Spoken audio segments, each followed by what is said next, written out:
Oh well, another day at the office. In this case, the office is actually Millbrook Testing Ground, and the day is the SMMT test day. It happens once a year, and it's a day when all of the motor industry arrives, bringing with them their latest and greatest cars to show off to us, the motoring hacks, who drag ourselves from our tables full of food to some more tables full of food, and the cars. But it's more than just driving the cars, it's also a chance for networking. So let's do some networking, Men and Motors style. Where shall I start?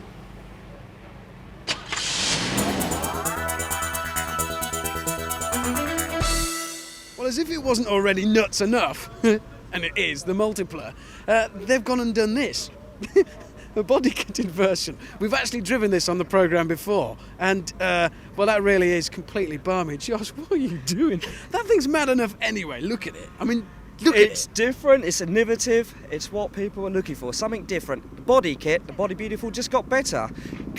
Customers now can individualise their car, put the spoilers on, the Pirelli wheels, the 6-spoke alloy wheels, the spoilers. Something different. You'll stand out from a crowd. Now, just remind me, this is because we have looked at this on the programme. This is a car that you do the body kit. You don't go and get this from a magazine and stick it on your car. No, we don't. This is totally available.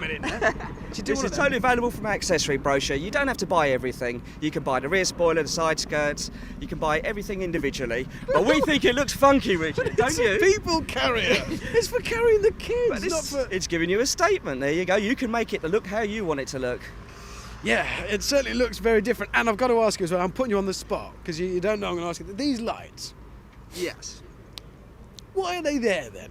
Because they're here, that's where you put your lights. It's proven that they're the most effective at that level. Why? Because... Why? I know I'm putting you on the spot, but what? Because when you have full beam, as you're going around the corners, they go around the corners, so they're most effective. I'd also heard somebody said that it was to do with stopping pitching because they're not in front of the wheel or something. I don't know who you heard that from, Richard. It's the line I heard.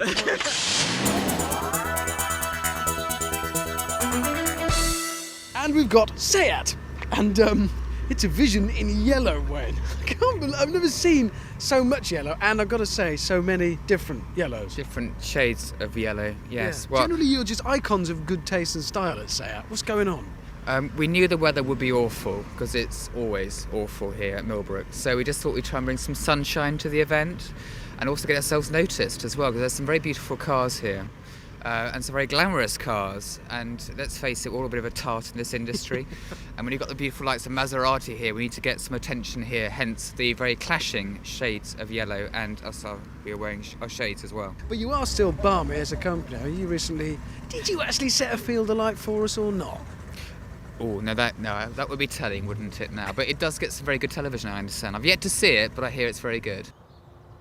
When I were a little lad and we had a fast car to drive, we used to pull on a pair of string-back driving gloves, just like Sterling Moss used to wear. Well, of course, nowadays your average saloon is twice as quick as the sports cars of those days. But just occasionally a new Euro box comes along that does demand something special in terms of hand gear.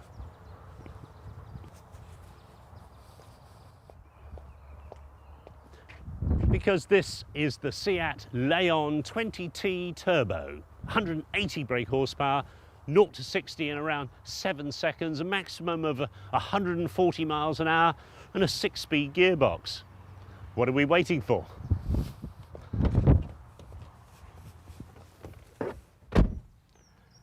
No, I'm not that much of a poser. This is the latest interpretation of the Volkswagen Group's policy of spreading engines and chassis frames around all the different marques in their group. So this new Leon shares the same platform as Golf, as Bora, as Skoda Octavia, Audi TT. And the 1.8 turbocharged engine is chipped up to 180 brake horsepower. That's 30 brake horsepower more than the installation in the Golf.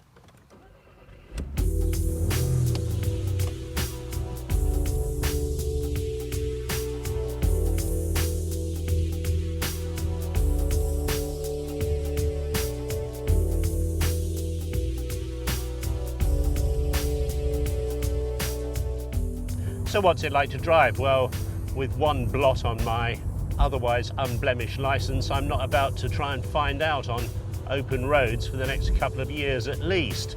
You need a private test track for that. But driving it as an enthusiastic, normal driver would on British roads, it's very quick. Although there's such a generous spread of torque from the turbocharged engine that I'm not at all sure why we're using a 6-speed gearbox.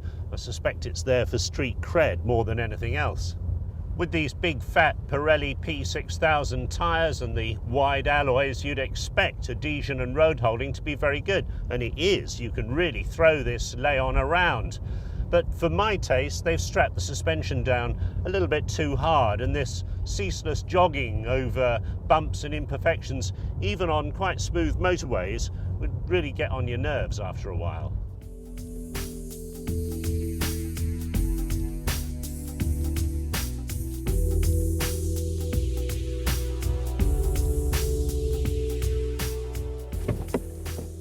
It's becoming fascinating to see how the different nationalities are interpreting what is basically the same chassis frame, how the Czechs, the Germans and the Spanish do it.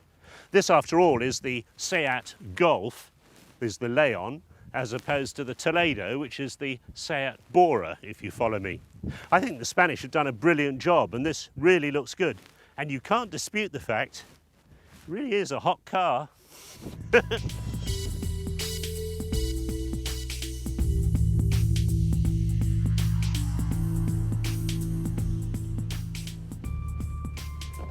It's easy to spot various components from the Volkswagen corporate parts bin in the layout of the interior, although they haven't got those nice Venetian blind air outlets you get on Passat and Golf.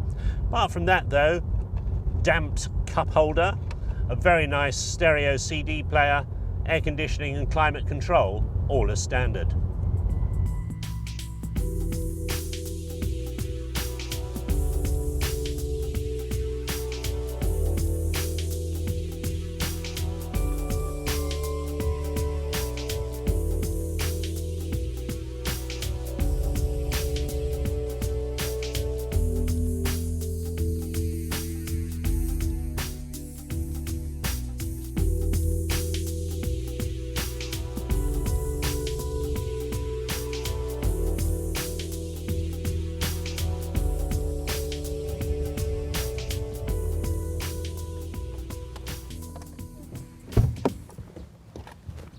It's difficult not to be impressed by the Leon 20T Turbo because it does everything so well. It's very quick, it holds the road well, and that 180 brake horsepower engine is a jewel.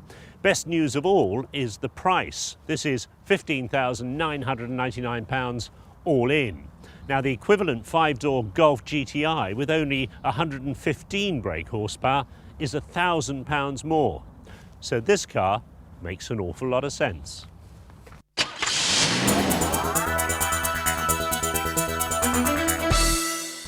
And they're all here. We've got BMW, Audi, Mercedes, Perodua, which is what I'm in now. This is Britain's cheapest car, under £5,000, brand new.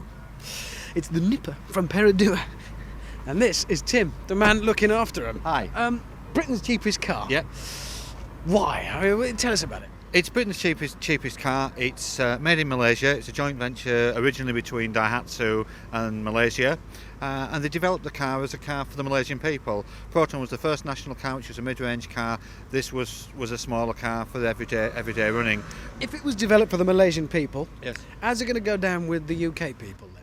Very, very well. We've been in the UK since 1997, and we've found it most acceptable for the UK market. It's very cheap to run. It was voted by CAP, who is one of the industry authorities, as the cheapest car to run and own in the UK, taking into account all its life costs. It's very, very well put together. It uses Japanese technology, ultra reliable, and it's been just so well accepted. But then you would say that. You've got your standard, your cheap one there, Yeah. 4995, Yeah. and over here we have, this is a kind of GLX model, is it? What's this one? This is the GX, which has some of the accessories from our Sepang range as well, which is where the Malaysian Grand Prix was held last year. It has colour-keyed bumpers, it has alloy wheels, it has a CD player in it, it has all the bits and pieces. From this range you can spec really whatever you want, electric windows, central locking, anything you want. You get what you want, you don't have it forced on you with Perodua. You know when you come to something like today, Yeah. and they're like, they're over here, we've got Renault, we've got a great big bus over there, and Audi there with stuff everywhere, and Mercedes just over there with kit everywhere. And you're one of the smallest. In fact, I think you're the small. How do you feel? No problem. We don't want all this, because what we do is we pass it on to the customer. We believe that the customer in the UK should have value for money. If we do a better deal with the factory like we did a few months ago, we pass it on to the customer. We dropped our price from 4,999 to 4,499. We will give customers value for money in the UK, and somebody has to pay for all the grandeur. Absolutely. Well, I've got to say, Britain's cheapest car, but Tim, it is Britain's cheapest caravan over there. It's not the nicest. It's not a nice thing compared to the others. But we didn't have a caravan last year.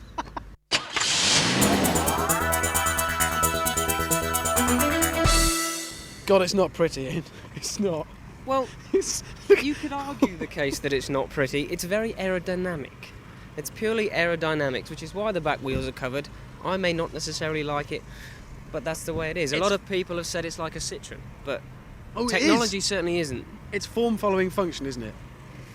I'm helping you out on a PR line there for it. Yeah, you.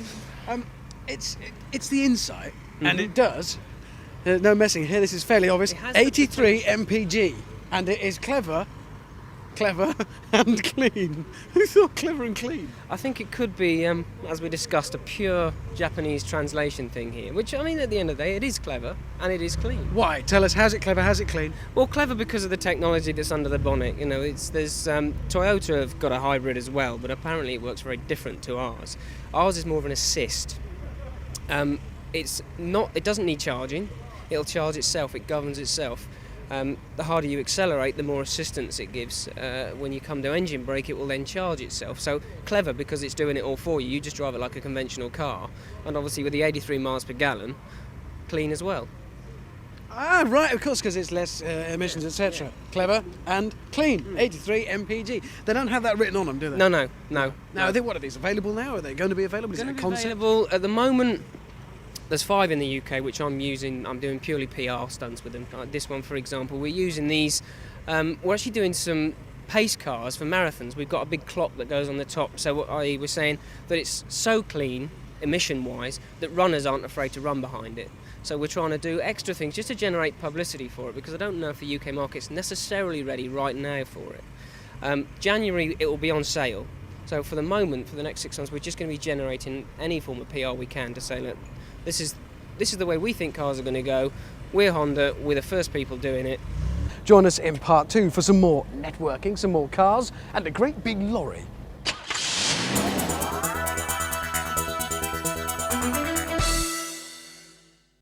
Oh, come on, let me have a go. If you don't let me have a go, John, I'm going to tell everybody it's just garbage.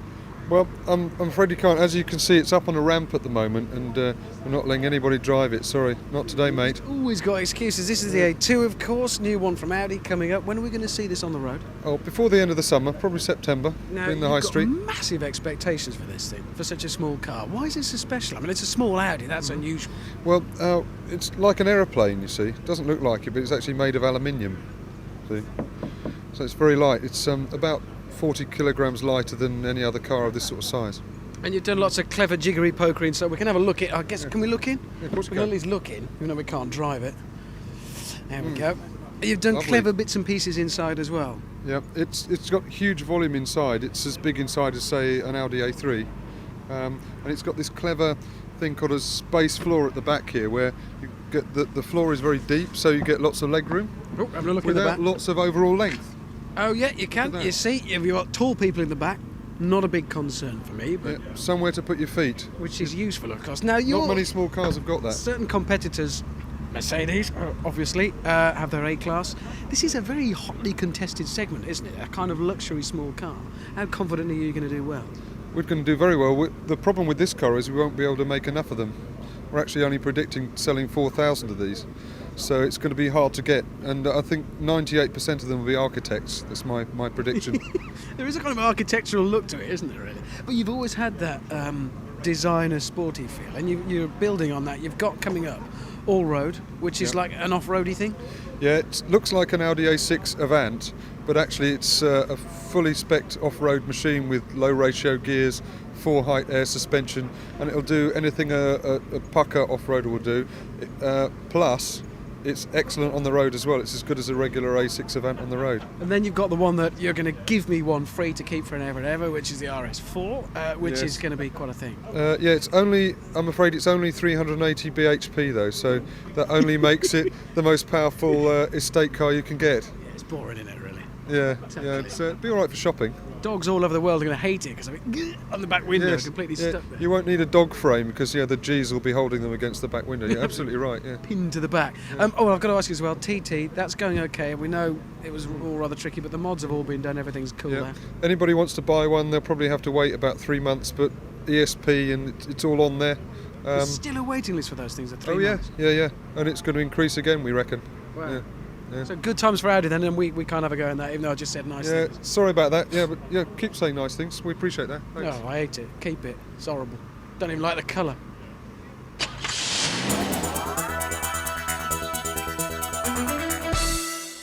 Now, Roger, Proton, you're not the first manufacturer that springs to mind when we talk hot hatches, are you, really? Well, you're absolutely right, Richard, and I think a lot of people have thought that in the last few months, but a lot of people have equally been surprised with the introduction of the Satria GTi. And there it is, your new hot hatch. I've driven it. It is actually pretty hot as well. It's pretty good, isn't it? I mean, we're in the age, Richard, I think, of extreme machines, aren't we? We've got the Mitsubishi Evo, Subaru Impreza, and quite a few other exciting cars now, putting fun back into motoring. And Proton are not the first people you'd expect to put fun back into anything. They used to be cheap, with very old engines, and bits dropped off. So what's going on? Why are you doing this? Well, let's just say that was old Proton. What you're looking at is the beginning of new Proton, and I can assure you that the people that run the Proton factory out in Malaysia are dedicated to putting driving enjoyment into Proton cars in the future. They've made a commitment and they're hanging their hat on ride and handling first and foremost, and that's obviously where we begin with the GTi, which has, as you know, ride and handling courtesy of our friends at Lotus. So are you going to go completely overboard then and turn Proton into a performance brand? I Even think have Proton baseball caps and jackets. well, you'd already get that out in Malaysia, believe it or not, if you were to go out there, and I'm sure it'll progressively happen here. Next year we'll see the launch of an all-new Proton saloon, just unveiled in Malaysia, coming here in the spring of next year, also developed with the help of our friends at Lotus, and by 2003 Proton will be building a mid-engine sports car using more technology from Lotus, but with a Malaysian-sourced engine.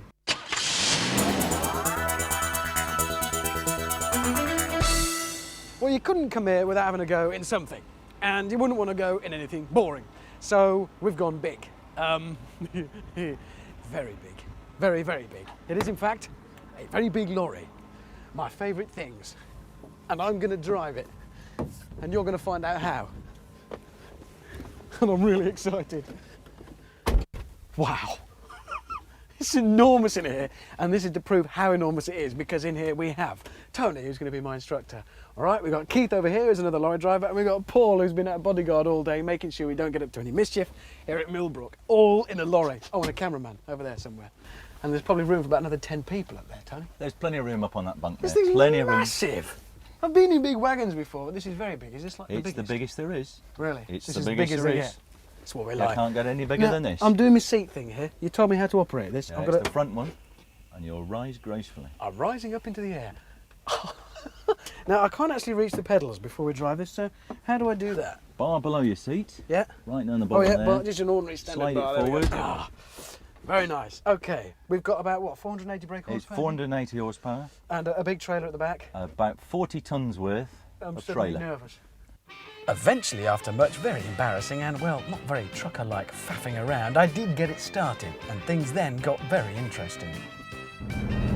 Gallon of fuel, gallon of fuel, gallon of fuel, gallon of fuel. Well, we do about 10 miles per gallon on this, so it's not too bad for 480 horsepower. 10 miles per gallon. What's the top Yeah. speed on this? Top If the- speed, 56 mile an hour. You won't go any faster. Limited. You're limited. If there was no limiter and we were on a bowl like this, what could it do? 85. But you're limited. Okay, do you want to put it at the top? Yeah, I'd love to. So, this is now 8th gear. Oh, look, Mark, I'm dancing. This is fantastic. checking my mirrors. I want some people behind me. This is tremendous. Is a place like this of any use to wagons like this? I mean, can you learn anything? You can. I mean, a lot of things we learn is ride and handling type things on this sort of thing. And maybe just measuring. How's it going to handle? What are you going to do? Well, I wouldn't tell you because I wouldn't Four-wheel trust you. It's drift? when you do lane changes at high speed Yeah. and you're checking the suspension, Yeah. maybe even noise levels, and the other thing you're checking on a maybe long distance is fuel consumption as well at steady speeds to get the best fuel consumption in engine development. Bit of a table here, put your TV on it. We've even Got got, a a walnut. problem? We've got a walnut dash in here. Walnut dashboard. Kid you not, walnut in here. Any other gizmos?